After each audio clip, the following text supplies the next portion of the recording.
ദൈവനാമത്തിന് മഹത്വം ഉണ്ടാകട്ടെ. യെശയ്യാ പ്രവാചകന്റെ പുസ്തകം 59 അധ്യായം 1 മുതൽ 5 വരെയുള്ള വാക്യങ്ങളാണ് നമ്മൾ നോക്കുന്നത്.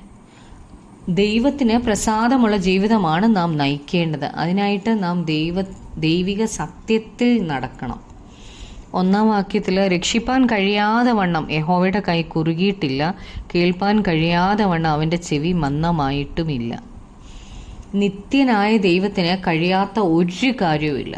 ദൈവം സർവശക്തനാണ്, സർവവ്യാപിയാണ്, സർവാധികാരിയാണ്. എന്നാൽ ഈ ജനത്തിൻ്റെ ആത്മീയ നിലവാരം കാരണം ദൈവം അവരെ രക്ഷിക്കുന്നില്ല.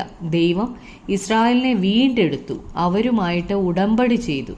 എന്നാൽ അവർ ദൈവവുമായിട്ടുള്ള ബന്ധത്തിലല്ല ആയിരിക്കുന്നത്. ദൈവത്തിന് കേൾവിക്ക് ഒരു കുഴപ്പവുമില്ല, എന്നാൽ താൻ ജനത്തോട് പ്രതികരിക്കുന്നില്ല. അതിനാൽ ജനം കൺഫ്യൂസ്ഡ് ആയിട്ടിരിക്കുകയാണ്. ദൈവം പാപത്തിൽ ജീവിക്കുന്ന ഈ ജനത്തോട് പ്രതികരിക്കുന്നില്ല. 2 വാക്യത്തിൽ നിങ്ങളുടെ അകൃത്യങ്ങൾ അത്രേ നിങ്ങളെയും നിങ്ങളുടെ ദൈവത്തെയും തമ്മിൽ ഭിന്നിപ്പിച്ചിരിക്കുന്നത്. നിങ്ങളുടെ പാപങ്ങൾ അത്രേ അവൻ കേൾക്കാതെ വണ്ണം അവൻ്റെ മുഖത്തെ നിങ്ങൾക്ക് മറയ്ക്കുമാറാക്കിയത്. ദൈവം ഈ ജനത്തിൻ്റെ പ്രാർത്ഥന കേൾക്കാത്തത് അതിൻ്റെ കാരണം അവരുടെ അകൃത്യമാണ്. ദൈവത്തിൻ്റെ അനുഗ്രഹം ഒന്നും അവർക്ക് പ്രാപിക്കാൻ കഴിയുന്നില്ല. അവരുടെ അകൃത്യവും പാപവും അവരുടെ ശത്രുവിനെ അവരുടെ ജീവിതത്തിലേക്ക് ക്ഷണിക്കുകയാണ്. നാം പാപത്തെ സ്നേഹിക്കുമ്പോൾ പിശാചിന് നമ്മുടെ ജീവിതത്തിൽ ഇടം കൊടുക്കുകയാണ്. അപ്പോൾ നമ്മുടെ അവസ്ഥ വീണ്ടും പ്രയാസമുള്ളതായി മാറുക ചെയ്യുന്നത്. 3 വാക്യത്തിൽ നിങ്ങളുടെ കൈകൾ രക്തം കൊണ്ടും നിങ്ങളുടെ വിരലുകൾ അകൃത്യം കൊണ്ടും മലിനമായിരിക്കുന്നു. നിങ്ങളുടെ അധരങ്ങൾ ഭോഷ്ക് സംസാരിക്കുന്നു. നിങ്ങളുടെ നാവ് നീതികേട് ജപിക്കുന്നു. ഇവർ ചെയ്യുന്ന പാപങ്ങളെക്കുറിച്ചാണ് ഇവിടെ ഈ വാക്യത്തിൽ പറഞ്ഞിരിക്കുന്നത്.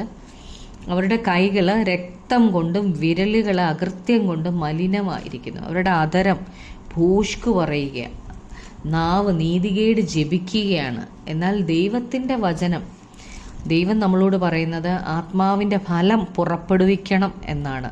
ഇതെല്ലാം ജഡത്തിൻ്റെ പ്രവൃത്തികളാണ് ഇവർ ചെയ്യുന്നത്. അപ്പം നമ്മെപ്പോലെ തന്നെ നമ്മുടെ സഹോദരനെ സ്നേഹിക്കാനും ദൈവം നമ്മളോട് പറയുന്നത് അതാണ്. എന്നാൽ ഇവിടെ ഇവർ ചെയ്യുന്നതെല്ലാം അകൃത്യമാണ്. അധരങ്ങളിൽ ഭോഷ്ക് സംസാരിക്കുന്നു, നാവ് നീതികേട് ജപിക്കുന്നു. ഇവയെല്ലാം അവരകൃത്യത്തിലാണ് ജീവിക്കുന്നത്. എന്നിട്ടാണ് അവർ പ്രാർത്ഥിക്കുന്നത്. 4 വാക്യത്തിൽ ഒരുത്തനും നീതിയോടെ വ്യവഹരിക്കുന്നില്ല, ഒരുത്തനും സത്യത്തോടെ പ്രതിവാദിക്കുന്നില്ല. അവർ വ്യാജത്തിൽ ആശ്രയിച്ച് ഭോഷ്ക് സംസാരിക്കുന്നു.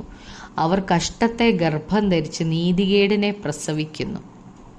അത് ദേശത്ത് ഒരു ദൈവപുരുഷൻ പോലുമില്ല. സത്യവും നീതിയും ദേശത്തില്ല. നീതിക്കായിട്ട് അന്വേഷിക്കുന്ന ആരുമില്ല. ആർക്കും വിശ്വാസമില്ല. അവർ വിശ്വസിക്കുന്നത് ഭോഷ്കിലാണ്, അവർ ആശ്രയിക്കുന്നത് വ്യാജത്തിലാണ്. അതുകൊണ്ട് അവർ ചെയ്യുന്നത് നീതികേടാണ്, ദുഷ്ടതയാണ് അവർ പ്രസവിക്കുന്നത്. 5 വാക്യത്തിൽ അവർ അണലിമുട്ട പൊരുന്നുകയും ചിലന്തി വല നെയ്യുകയും ചെയ്യുന്നു. ആ മുട്ട തിന്നുന്നവൻ മരിക്കും, പൊട്ടിച്ചാൽ അണലി പുറത്തു വരുന്നു. അപ്പം അണലി എന്ന് പറയുന്നത് അപകടകാരിയും ഭീതിപ്പെടുത്തുന്നതുമായ ഒരു ജന്തുവാണ്. ഇത് പൈശാചികതയാണ് കാണിക്കുന്നത്. ദൈവഹിതത്തിന് വിരോധമായി നാം ദുഷ്ടത പ്രവർത്തിക്കുന്നുവെങ്കിൽ നാം പൈശാചികത നമ്മുടെ ജീവിതത്തിലേക്ക് വിളിച്ചു വരുത്തുകയാണ്. ചിലന്തി എന്ന് പറയുന്ന ജീവി വല നെയ്യുന്നത് ഇരയെ പിടിക്കാനാണ്. ഭോഷ്ക് സംസാരിക്കുകയും വ്യാജത്തിൽ ആശ്രയിക്കുകയും ചെയ്യുന്നവർ അണലി മുട്ട പൊരുന്നുകയും ചിലന്തി വല നെയ്യുകയും ചെയ്യുന്നവരെ പോലെയാണ്. ഈ ജനത്തിന് എപ്പോഴും പ്രശ്നങ്ങളാണ്. അണലിയുടെ മുട്ട തിന്നാൽ മരിക്കും, അത് പൊട്ടിച്ചാലും മരിക്കും. ഇതുപോലെയാണ് ഈ ജനം പ്രവർത്തിക്കുന്ന ദുഷ്ടതയും അനീതിയും. അവർക്ക് നാശം എപ്പോൾ വേണമെങ്കിലും സംഭവിക്കാം. എന്നാൽ ദൈവത്തിന് പ്രസാദമുള്ള ജീവിതം നാം നയിക്കുന്നെങ്കിൽ നമ്മുടെ ദൈവം നമ്മോട് ഒരിക്കലും അകന്നിരിക്കത്തില്ല. നമുക്ക് പ്രാർത്ഥിക്കാം. കർത്താവെ, രക്ഷിപ്പാൻ കഴിയാതെ വണ്ണം യഹോവയുടെ കൈ കുറുകിയിട്ടില്ലല്ലോ, കേൾപ്പാൻ കഴിയാതെ വണ്ണം അങ്ങയുടെ ചെവി മന്ദമായിട്ടില്ലല്ലോ. ഞങ്ങളുടെ അകൃത്യമാണല്ലോ ഞങ്ങളെയും ദൈവത്തെയും തമ്മിൽ ഭിന്നിപ്പിച്ചിരിക്കുന്നത്. കർത്താവെ യേശുവേ, അപ്പാ, ഞങ്ങളുടെ അകൃത്യങ്ങൾ മനസ്സിലാക്കി ഞങ്ങളുടെ പാപ വഴികളെ വിട്ട് കർത്താവെ അങ്ങയോട് അടുത്തിരിക്കുവാൻ ഞങ്ങൾക്ക് കൃപ തരണമേ. അങ്ങയുടെ ശബ്ദം കേൾക്കുവാൻ അങ്ങയുടെ വായ ഞങ്ങളുടെ കാതിനോട് ചേർത്ത് വെക്കണേ കർത്താവായ യേശുവേ. കരുണ തോന്നണമേ കർത്താവെ. അപ്പാ, അകൃത്യത്തിൽ ജീവിക്കാതെ കർത്താവെ അങ്ങേക്ക് പ്രസാദകരമായി ജീവിച്ച് അങ്ങയുടെ സന്നിധിയിൽ എത്തുവാൻ ഞങ്ങളെ ഒരുക്കിയെടുക്കണമേ കർത്താവെ. ഞങ്ങളുടെ പ്രാർത്ഥന കേട്ടതിനായി നന്ദി. യേശു ക്രിസ്തുവിൻ്റെ നാമത്തിൽ തന്നെ ആമേൻ.